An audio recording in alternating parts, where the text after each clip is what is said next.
qui nous empêche de voir la vie comme ça, d'être dans cette joie profonde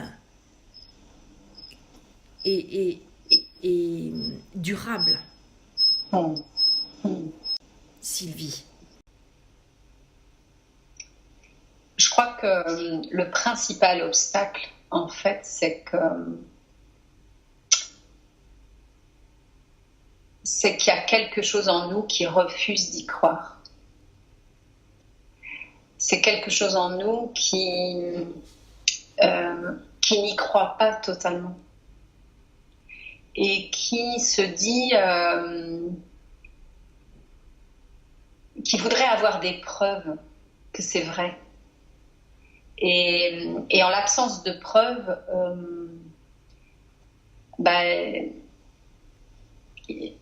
il reste entre deux, c'est-à-dire il ne va pas vraiment. Pour moi, c'est ça l'obstacle numéro 1.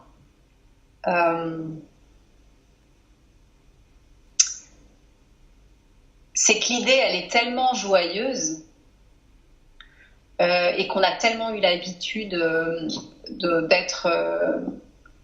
que les choses mettent du temps pour se manifester, qu'il y ait ces efforts à faire, toutes ces années que moi j'ai passé à chercher à me libérer, que vous avez certainement aussi passé à chercher à vous libérer. Et quelque part, il y a presque un attachement à ce parcours-là. Et j'avais une patiente hier qui me disait, avant-hier, qui me disait oui, mais ce que je crains, c'est qu'en allant là-dedans, je me rends compte que j'ai perdu du temps et c'est horrible. Et la question que je lui ai posée, c'est en fait, vous avez 2 choix. Le premier choix, c'est de continuer à être dans ce malheur permanent et du coup vivre comme ça jusqu'à la fin de votre vie. Ou le deuxième choix, c'est de vous dire maintenant que, ok, il y a eu toute une période de vie dans laquelle vous avez alimenté votre malheur et qu'aujourd'hui, vous décidez de passer le reste de votre vie à vivre autrement. Et en fait, il n'y a que ces 2 choix-là. Et je m'aperçois, enfin en tout cas dans ma propre expérience, le principal obstacle pour moi, c'était le doute que ce soit vrai.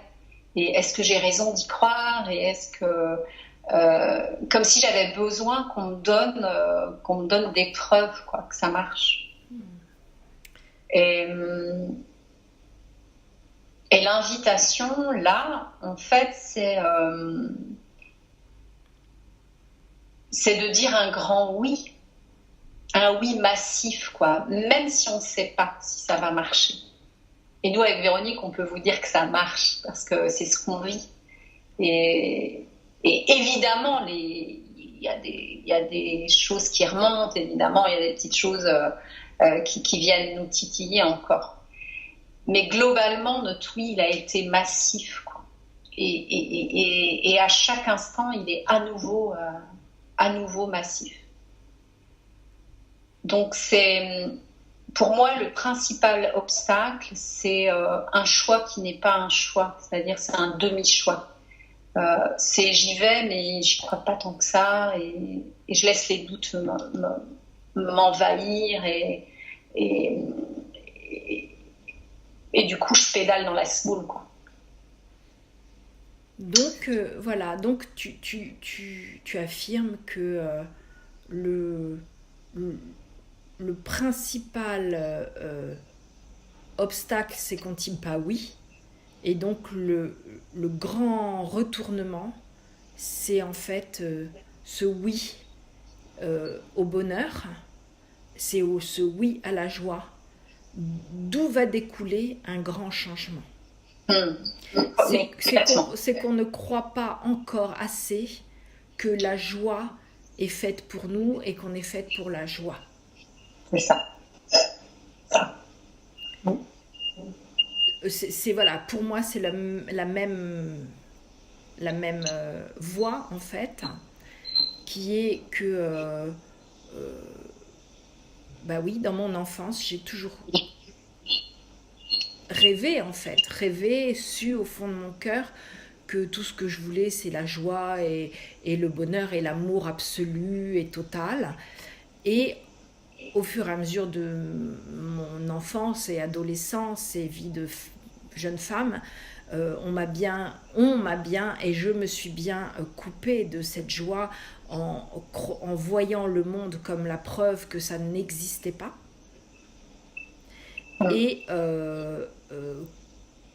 qu'il fallait renoncer. Alors qu'en fait, cet état d'enfant qui est innocent et qui y croit et qui ne vit que pour la joie, c'est notre état naturel. Et cet enfant avait raison et aujourd'hui, c'est ça qui se passe. Nous redonnons raison à notre enfant.